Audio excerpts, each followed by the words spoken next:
Hello friends, RV7-এর নতুন একটি ব্লগে সবাইকে স্বাগত। দুধসাগর ওয়াটারফলে আমরা প্রায় পৌঁছেই গেছি। এখন ট্রেক করে ওয়াটারফল পর্যন্ত পৌঁছানোর পালা। তো চলো বন্ধুরা, যাওয়া যাক। চারপাশে জলের স্রোতটা জাস্ট দেখো। জলের শব্দটা আশা করি তোমরা শুনতেই পাচ্ছ। চারপাশে শুধু জল আর জল। এইভাবে ব্রিজ মতন করা, আর এর ওপর দিয়ে আস্তে আস্তে করে এগিয়ে যেতে হবে। উফ, ভিউটা জাস্ট অসাধারণ। কিছু কিছু জায়গা প্রচণ্ড স্লিপারি, তাই খুব সাবধানে যেতে হচ্ছে।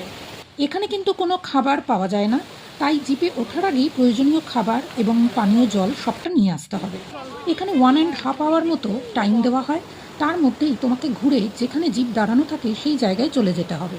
আবার জিপই তোমাকে নিয়ে যেখান থেকে প্যাসেঞ্জার তুলেছিল, মানে মেইন প্লেস, সেখানে ছেড়ে দেবে। আমরা এবার একদম ওয়াটারফলের কাছাকাছি পৌঁছে গেছি। উফ বন্ধুরা, জাস্ট ভিউটা দেখো। এরকম পাহাড়ি ঝর্ণা দেখার মজাই আলাদা। কি পরিমাণে লোক স্নান করছে একবার দেখো। সবাইকেই টিকিট কাটার সময় লাইফ জ্যাকেট দিয়ে দেওয়া হয় এবং পরতে অনুরোধও করা হয়, তাই সবাই পরেই এখানে জলে নামে। সত্যি এরকম ঝর্ণায় স্নান করার মজাই কিন্তু আলাদা। জলটা কিন্তু বেশ ঠান্ডা। এখানে প্রচণ্ড মাংকির উপদ্রব। দেখো, একটা মাংকি কিভাবে ব্যাগ থেকে জিনিস বের করে নিয়ে চলে যাচ্ছে। এই জন্য এখানে যখনই আসবে নিজের ব্যাগটা সাবধানে রাখবে। আর এই সেই ট্রেন লাইন, যেখান থেকে ট্রেনে করে গোয়া আসার সময় এই ফলসটা সবার দৃষ্টি আকর্ষণ করে। আমরা মনে প্রাণে চাইছিলাম একটা ট্রেন যাতে আসে।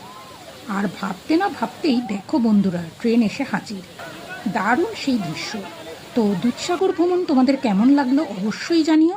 আর পরবর্তীতে আরও দারুণ দারুণ ভিডিও পেতে হলে আমার চ্যানেলটিকে ফলো, লাইক, শেয়ার করতে একদম ভুলো না। তো আজ এই পর্যন্তই। আবার দেখা হবে পরবর্তী ব্লগে। টাটা।